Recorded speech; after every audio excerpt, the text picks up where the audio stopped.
voulons que vous dites, mais plutôt ce que vous avez vu de vos yeux, comme je l'ai dit, Oui. et entendu de vos oreilles. Merci. Que ça soit définitivement clair. Merci. Alors, je voudrais, notre entretien porte essentiellement sur les corps. Vous êtes formel que quand vous avez reçu l'appel du général Bafoué, vous êtes venu au stade. Vous avez visité le stade olympique et le stade annexe, où vous dites avoir vu des corps. Et quand vous les avez vus, vous avez effectué des appels. Le premier appel, c'était en direction, vous l'avez précisé, du ministre de la Sécurité et de la Protection civile d'alors, Oui. général Mamad Batoto Kamara. Et le second appel, c'était en direction d'une structure de police qui devait s'occuper de l'enquête. Oui, la DPG. La DPG notamment. Oui. Est-ce que c'est en votre présence que la direction centrale de la police judiciaire est arrivée? Oui. Quand les officiers de police judiciaire sont arrivés, c'est en votre présence qu'ils ont procédé au décompte des corps qui étaient là? Quand eux, ils sont arrivés, ils ont commencé d'abord par le repositionnement des corps. Très bien. Après ça, tout le monde s'est retrouvé autour des deux camions qui sont arrivés. Les corps ont été embarqués. Pendant ce temps, je vous ai dit que les corps n'ont pas été comptés. Le seul point où sur place on avait compté les corps au stade, c'était derrière le portail du stade annexe. C'est à cet endroit seulement, puisqu'on avait vu ces corps-là, le nombre élevé, on a essayé de compter. Mais le reste, les corps ont été mis ensemble et c'est au camp que ça a été décompté.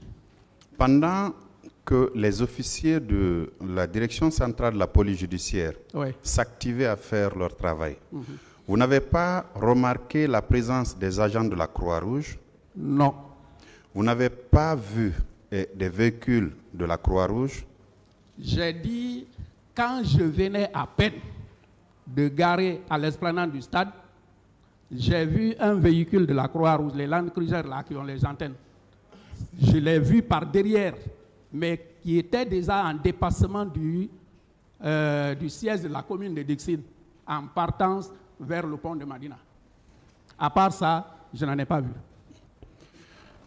Vous confirmez que c'est vous qui avez effectué un appel à la direction du ministre de la Sécurité? Oui. Pour lui demander d'envoyer des engins pour le transport des corps? Je l'ai appelé pour l'informer de ce que je venais de voir au stade. Très bien. Puisque je lui ai dit que les corps étaient nombreux, il m'a dit qu'il va envoyer des camions. Ah, c'est à son initiative? Oui. Bien. Les camions sont venus en votre présence? Oui. Les corps ont été mis là-dedans? Oui. Bien. Il était approximativement quelle heure? Approximativement, dis-je. Je ne sais pas précisément parce que tout ce que j'ai dit, ça a pris du temps. Parfait. Venir voir, faire le tour, essayer à ce que tout ce que j'ai appelé la vienne, même la police judiciaire vienne, tout ça, ça a pris du temps. Je sais seulement que quand on partait maintenant au camp, il commençait à faire crépuscule, vers les 18h et quelques ou 19h. Pendant ce temps, pendant le temps que vous avez fait au stade, oui. Vous n'avez pas vu de militaires là-bas? En dehors de ceux qui sont venus avec les camions, non. En dehors de non? Non. D'accord. Alors, les corps ont été acheminés au camp Almami Samori Touré. Oui.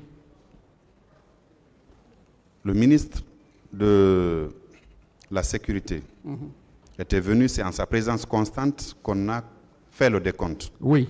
Est-ce qu'en ce moment, le ministre de la Santé était là? Il était là. Qui des deux est venu le premier? Est-ce le ministre de la Santé ou celui de la Sécurité? Je dis bien, c'est le ministre de la Santé qui est venu le premier. C'est sur votre appel qu'il est venu ou pas? C'est pas moi qui l'ai appelé. À part de ces deux, est-ce que vous aviez constaté la présence d'une autre autorité militaire?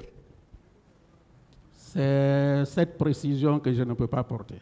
Parce que franchement, je n'ai pas échangé avec une autorité militaire par rapport à ce moment-là. Une autorité civile, vous en aviez vu? Un ministre quelconque? Non. Non. Non. Bien. Pendant que vous étiez dans l'enceinte du camp Alma-Missa Mori Touré, les hommes qui vous accompagnaient étaient là? Oui.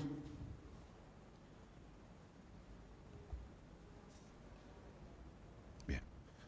Alors, quand le ministre de la Sécurité a demandé, enfin, quand il est arrivé, c'est lui qui a demandé au ministre de la Santé de s'occuper des corps et que les frais, il les prenait en charge? Oui. Vous le confirmez de manière irréfragable? Je le confirme. De manière irréfragable? Je le confirme. Très bien.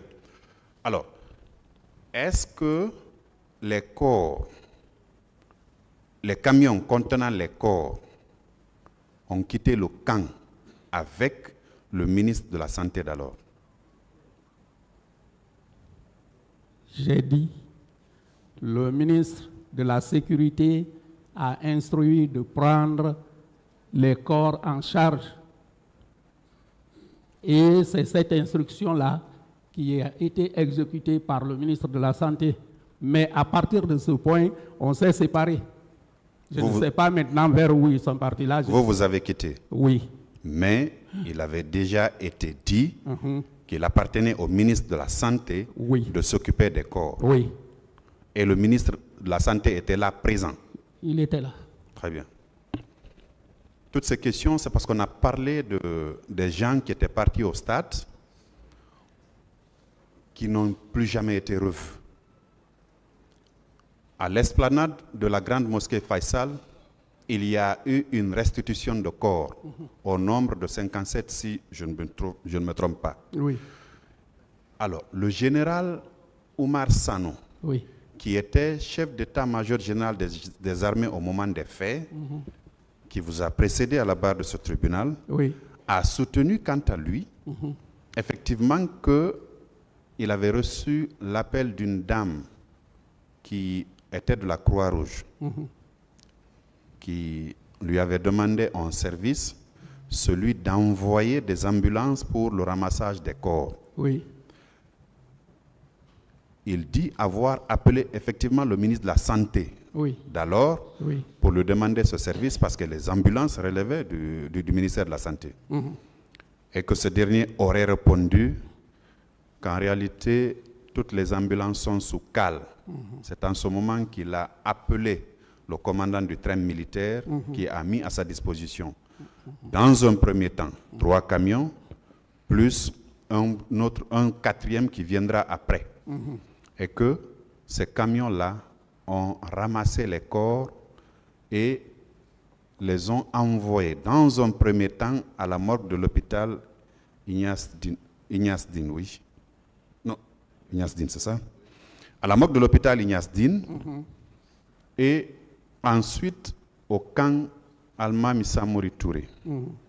Et que le nombre était de 157. Il a précisé n'avoir pas vu les corps. Est-ce que, à part de ces 2 camions dont vous parlez, vous aviez vu autres camions militaires, même si vous ne saviez pas le contenu de ces camions? Est-ce que vous en aviez vu là-bas? Au stade? Au camp Alma-Missa Mori Touré.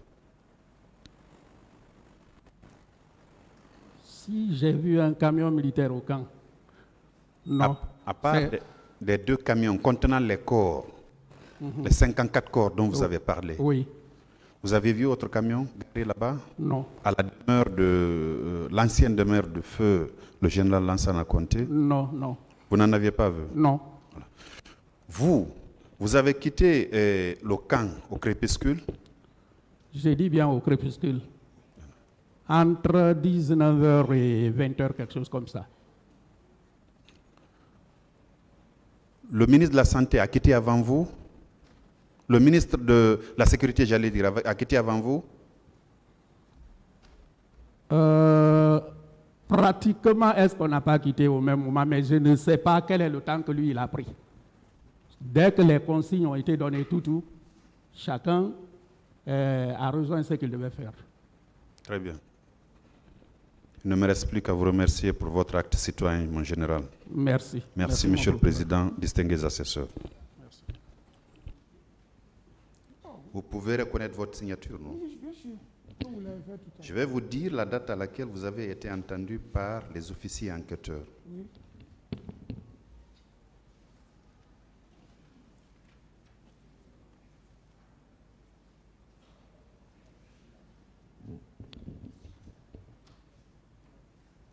C'était le 29 septembre 2009. Ok. Ok, allez-y. Posez la question. C'est pas ce qui m'intéresse, c'est votre procès verbal de déposition de témoins fait devant un magistrat instructeur. Le président vous a dit ce que c'est, un magistrat instructeur. Je note seulement que vous aviez été entendu par ce magistrat, ce n'est pas n'importe lequel. C'est une valeur sûre de la magistrature guinéenne. Je m'intéresse à quelques points de ce procès verbal. Okay. Je reviens sur une question qui vient d'être posée par mon collègue. Et je lis, après je vais vous poser la question. Vous aviez dit ceci. Alors que nous attendions avec la gendarmerie au même rond-point, le ministre Thiebro est arrivé dans les bandes de 13 heures et quelques pour nous dire que le président de la République n'est pas content et pour cause, les unités de la police et de la gendarmerie ont démissionné. Quel commentaire vous faites de cette déclaration-là, M. Camara? Quelle est votre compréhension de ce que vous aviez dit il y a quelques années? C'est simple. L'autorité s'attendait à ce qu'on arrive à contenir la foule. Si nous avons replié techniquement et tactiquement, ça fait partie de nos tactiques et de nos techniques. Mais pour les politiques, c'est une démission, donc ils n'étaient pas contents. Ça peut supposer qu'à 13 heures donc, le président était informé de tout ce qui s'était passé au stade, c'est ça? Et que le monsieur Moussa Thiebro Camara lui avait rendu compte, ils ont échangé et il est revenu vous dire que le président n'est pas content de vous, c'est ça? Ah ben c'est sûr, c'est sûr. Très bien. Très bien. Ensuite, vous avez dit, c'est ainsi que lorsque Toumba et le ministre Thiebro sont sortis avec les leaders qu'ils encadraient, j'ai fait appel à mon directeur général pour venir avec le chef d'état-major des armées constater avec nous ce qui venait de se passer. Le chef d'état-major général des armées, c'est bien le général Oumar Sano qui était à la barre tout à l'heure? Bien sûr. C'est bien lui? Oui. C'est avec lui que vous avez fait le constat de ce qui s'est passé à l'intérieur du stade, c'est ça? Non. Moi, j'ai dit cela puisque déjà l'infraction qui avait été commise, c'était par les militaires, c'était le chef des armées. Et puis s'il était lui notre chef de corps, quelle disposition lui pouvait prendre par rapport à une sanction contre la police? D'abord n'assure pas la police militaire. Donc je l'avais souhaité qu'il vienne avec le chef d'état-major. Mais cette fois-ci, il n'est pas venu avec lui, il est venu avec le chef de cabinet et lui-même constaté, je crois, après, puis c'est aussi ça, son chef hiérarchique, après il allait le rendre compte, certes. C'est vous qui aviez demandé à ce qu'il vienne avec le chef d'état-major général des armées? C'était mon souhait, c'était un souhait. Mais le colonel à l'époque, Sano, n'était pas venu, c'est ça? Est-ce que le DG l'a dit de venir avec lui? Je ne sais pas, moi je ne l'ai pas vu, il n'est pas venu. Bien. Alors, les militaires qui sont arrivés, qui sont descendus à bord des véhicules, vous les aviez vus, n'est-ce pas? C'était des bérets rouges. Oui. Hein? Oui. Ces militaires relevaient-ils de la garde présidentielle ou non? Ils étaient tous de la garde présidentielle. Le véhicule dans lequel ils sont venus, c'est le véhicule là, tout le monde connaissait, c'est les Toyota basses là, On s'asseyait, tu peux rester dedans, tu sautes, tu descends. C'était ça. Un nombre important? 2 camions. Les spécialistes vous diront 2 camions, ce n'est pas une section ça. C'était deux petites camionnettes là, c'était ça. Quand ils sont venus, ils étaient venus en tenue militaire, vous l'avez dit? Oui. Armés, vous l'avez dit, n'est-ce pas? Non. Sincèrement, vous savez, le PAMACA, il y a de ces gilets, tu peux porter le PAMACA, tu mets dessus, sans savoir. Mais ils ne sont pas descendus, armes à la bandoulière, et ils sont rentrés avec, je n'ai pas vu. Mais vous êtes formel que c'est après leur entrée au stade? Oui, oui. Attendez ma question. Quand vous anticipez, vous ne saurez pas ce que j'ai envie de vous poser comme question. Je m'excuse, oui. D'accord? Ça irait mieux si vous m'écoutez, après vous répondez. Ce que j'ai voulu savoir, puisque c'est au moment où ils sont entrés que vous avez entendu ce que vous avez appelé les tirs de sommation? Oui. On peut conclure que ce sont eux qui ont tiré? Oui, on peut conclure comme ça, oui. On peut également conclure que ce sont les mêmes militaires de la garde présidentielle qui ont fait des exactions dans l'enceinte du stade du 28 septembre, n'est-ce pas? Bon, monsieur le procureur, ça aussi, il ne faut pas que je mente. C'est ce que je vous ai dit là. Je ne vous le demande pas. Je vous pose la question de savoir, moi, je peux pas le dire. Logiquement, puisque vous avez dit qu'ils sont venus à bord de 2 véhicules, en tenue militaire, béret rouge. Je vous ai posé la question de savoir s'ils relevaient de la garde présidentielle. Vous avez dit, vous avez été affirmatif qu'ils relevaient bien de la garde présidentielle. Et vous avez donné un détail par rapport aux véhicules qui, visiblement, étaient les véhicules de la garde présidentielle. Donc, je vous pose la question de savoir, est-ce que, à leur entrée, on peut estimer que ce sont eux qui ont tiré sur la population civile désarmée à l'intérieur du stade du 28 septembre? Justement, c'est ce que je voulais un peu développer. Rentrer à l'intérieur du stade, faire des coups de sommation. Le coup de sommation veut dire d'abord intimider, effrayer. Ça ne vise pas. Mais en tant que spécialiste, un coup de sommation peut entraîner des morts par des ricochets. Ces gens-là sont rentrés. Est-ce que c'est eux qui ont fait les exactions, qui ont tiré à bout portant, qui ont fait ceci, qui ont fait cela? Je n'étais pas là, je ne peux pas le confirmer. Et c'est les mêmes éléments encore, les chefs de ces mêmes éléments que j'ai vu protéger certaines personnalités partir. Est-ce qu'ils étaient venus dans ce cadre où certains parmi eux ont commis des choses? Moi, je n'étais pas dans le stade, je ne peux pas le dire. Monsieur Camara, la foule que vous tentiez de disperser, est-ce que vous aviez vu des armes avec cette foule-là? Jamais. Ceux qui sont rentrés, les manifestants, enfin les citoyens, nos compatriotes qui sont rentrés au stade, est-ce que vous les aviez vus avec des armes? Non. Alors, ceux qui sont venus, qui sont descendus à bord des véhicules, des bérets rouges qui sont rentrés au stade, peu après leur entrée, vous entendez des tirs. Je vous demande si c'est eux, si on peut conclure que c'est eux qui ont tiré sur la foule, ou bien... Je vous comprends. Les morts par balle peuvent venir d'eux, mais dire que, quand vous dites que c'est eux qui ont tiré sur la foule, je n'étais pas là. Si je vous dis que c'est eux qui ont tiré, c'est voir quelqu'un de face espérer tirer dessus. Mais tu peux tirer coup de sommation et tout ça. Si le mur là est blindé, moi qui suis arrêté ici, je peux l'avoir. Ce que je sais, les coups de sommation sont venus d'eux. S'il y a eu des morts, c'est que c'est parti d'eux, mais je ne peux pas dire...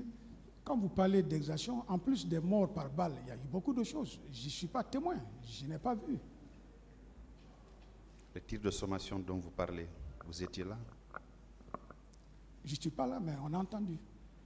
Vous avez entendu? Oui. Je passe. Monsieur Moussa Tchebro Camara, quand il est venu pour rentrer au stade, vous étiez là, n'est-ce pas? J'étais à l'esplanade, oui. Vous étiez à l'esplanade du stade? Oui. Il était en compagnie des gendarmes ou des bérets rouges? Il était accompagné de son unité, les services spéciaux. Services spéciaux. Oui.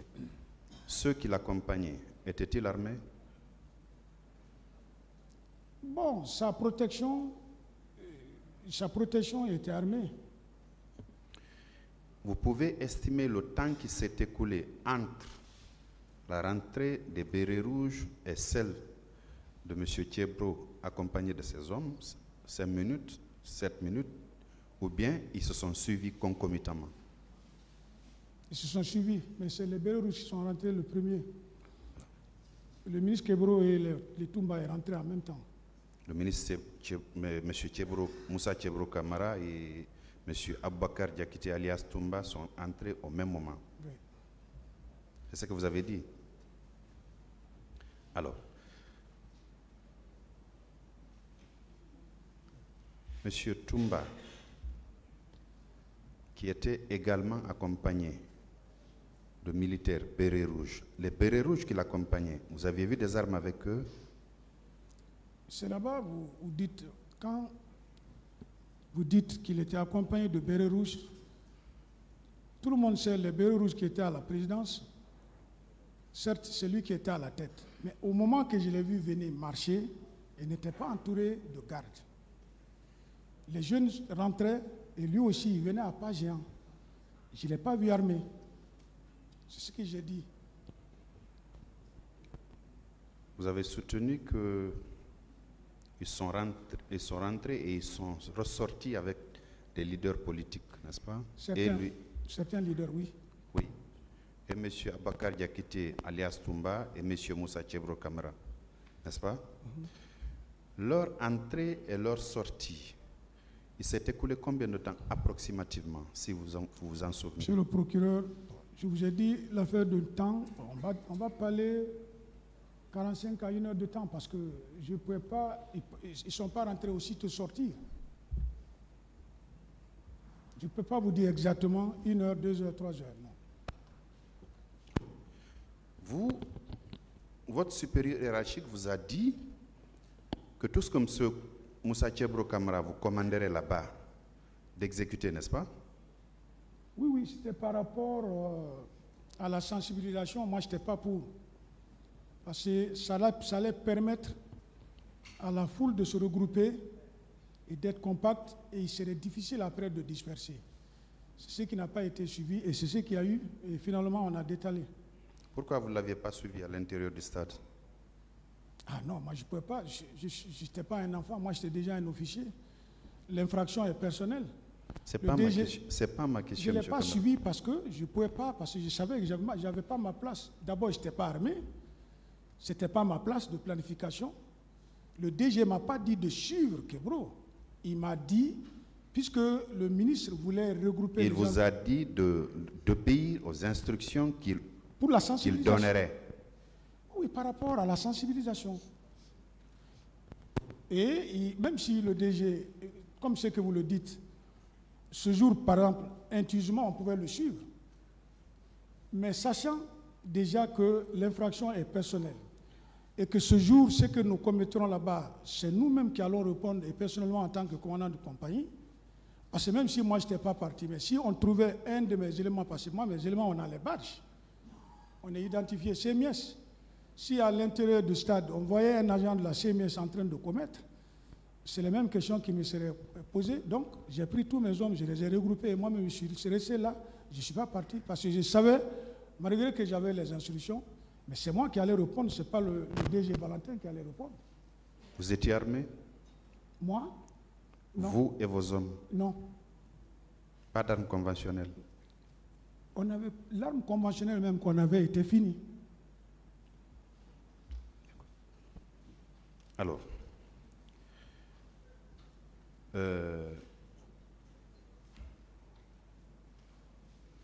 on vous a tout à l'heure, mon collègue vous a fait état des différentes variations qui sont intervenues entre vos déclarations de cet après-midi-là et celles contenues dans votre procès verbal de déposition de témoins que vous avez fait il y a quelques années. Des deux versions, laquelle le tribunal retiendra? Ce que la loi retient, retenez ça. Si ce qui est dans ma déposition peut compromettre déjà la déposition d'aujourd'hui, j'assume. C'est moi qui ai signé. Il n'y a pas de problème. Monsieur le Président, pour l'heure, nous en avons fini et on voudrait que votre tribunal note qu'il y a des déclarations qui sont quelque peu contradictoires relativement au procès verbal déposition de témoins de M. Ansouman Kamara et celle faite cet après-midi. Je vous remercie, Monsieur le Président. Le greffe, notez ces variations. Quelle variation? Je peux, là, Monsieur le Président, je peux? Oui, qu'est-ce que vous voulez dire? Vous parlez variation par rapport à où? Par rapport à vos précédentes déclarations. Dans Ce que vous m'aviez expliqué tout à l'heure? Oui. D'accord. C'est par rapport à ça.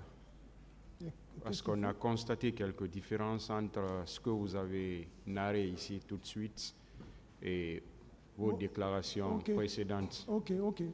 Voilà.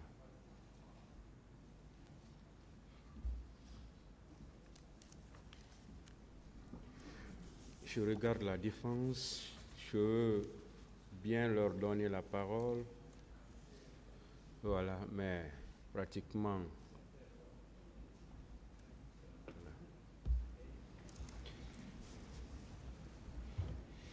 Vous pouvez rejoindre votre place d'abord.